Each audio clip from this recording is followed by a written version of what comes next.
You know, there are some stories that just get under your skin. They help us figure out what it means to go on an adventure.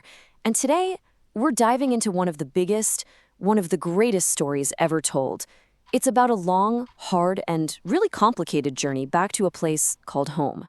And this is how it all begins. With these words, the poet Homer kicks off his epic. He's actually calling on a goddess, the muse of inspiration, asking for help to tell the story of a man of twists and turns, a brilliant hero, a survivor. And right there, that's the central question of the whole thing. The hero's name is Odysseus. He's the king of a little island called Ithaca. Now, get this. He just spent 10 years fighting and winning the legendary Trojan War. But his trip home? That's going to take another 10 years. So what on earth could possibly stand in his way for that long? Well, the answer isn't a simple storm or, a bad map. The problem is way, way bigger, and it's personal. Turns out Odysseus made a very powerful enemy, one who literally commands the very waves he needs to sail on. This whole conflict, it really boils down to an incredible imbalance of power. On one side, you have Odysseus. He's just a man, a very clever man, but still just a man. And all he wants is to get back to his wife and his son. But on the other side, you've got Poseidon, the earth shaker, the god of the sea. And he is absolutely furious because Odysseus, in a desperate move to save his own life, blinded Poseidon's son, a monstrous one-eyed giant called a Cyclops. So the god makes a vow. He won't kill Odysseus. No, he'll just make sure he never, ever finds his way home. And so begins a journey that is just unlike any other. Poseidon's rage literally throws Odysseus and his crew off the map and into a world that feels like it's on the very edge of reality, a place where nightmares are real. I mean, the list of things he has to survive is legendary. He has to outsmart a man-eating giant in the giant's own cave. He has to somehow listen to the deadly beautiful song of the sirens without steering his ship right into the rocks. He has to sail through this narrow passage, choosing between a whirlpool that'll swallow his whole ship or Scylla, a monster that will just pluck 6 of his best sailors right off the deck. And for 7 straight years, he's basically a prisoner of the goddess Calypso, who offers him eternal life if he'll just give up and forget about home. And this line, this is what makes Odysseus a true hero. It's not about his strength, it's his mind. When he's trapped by that Cyclops, he doesn't try to fight him head on. That would be suicide. Nope. He gets the monster drunk and then tells him his name is No Man.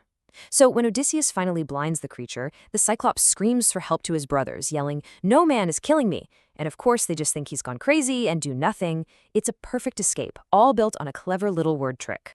So after 20 years, 2 long decades, Odysseus finally makes it back to Ithaca.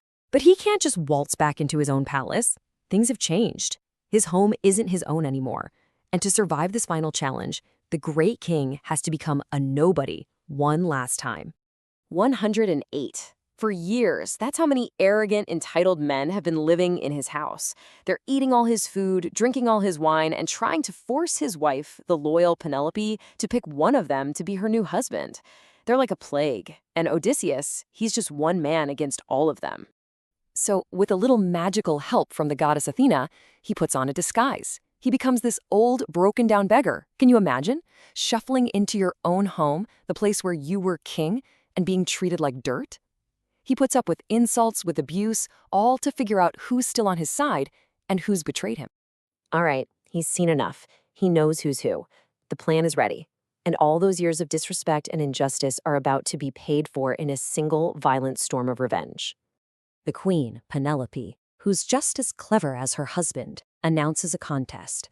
She says she'll marry whichever man can string her husband's enormous bow and then shoot an arrow clean through 12 axe heads. Well, one by one these suitors try, and they fail miserably. Most of them can't even bend the bow. And then the old beggar asks for a try. The suitors just laugh at him, of course, but he picks up the bow, and as he strings it, just like it was nothing, his son and a couple of loyal servants quietly lock the great hall's doors. All the suitors' weapons, which were hanging on the walls, they've already been hidden. They're trapped. And in that instant, the beggar is gone.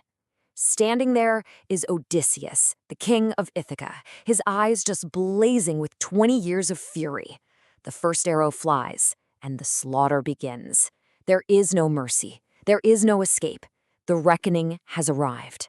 But the final, most important test isn't about violence. It's about love. Penelope, she's been tricked before, so she's still not 100% sure this is really him. So she tests him. She tells a servant to move their marriage bed out of the bedroom. And Odysseus just explodes with anger. He shouts that it's impossible. See, he built that bed himself from the stump of a living olive tree and then built their whole bedroom around it. It's their secret, the symbol of their unbreakable bond. And when he says that, she knows. Her husband is finally home. So the battles are won, the family is reunited, but the big question is why?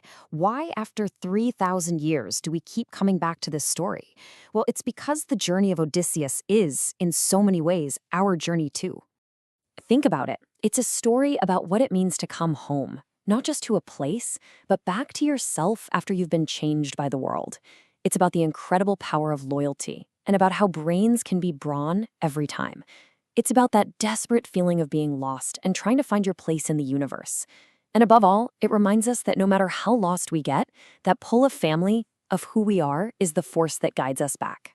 So in the end, the story leaves us with a question that echoes through time. We all have our own Ithaca, that person or place or feeling that we're striving to get back to.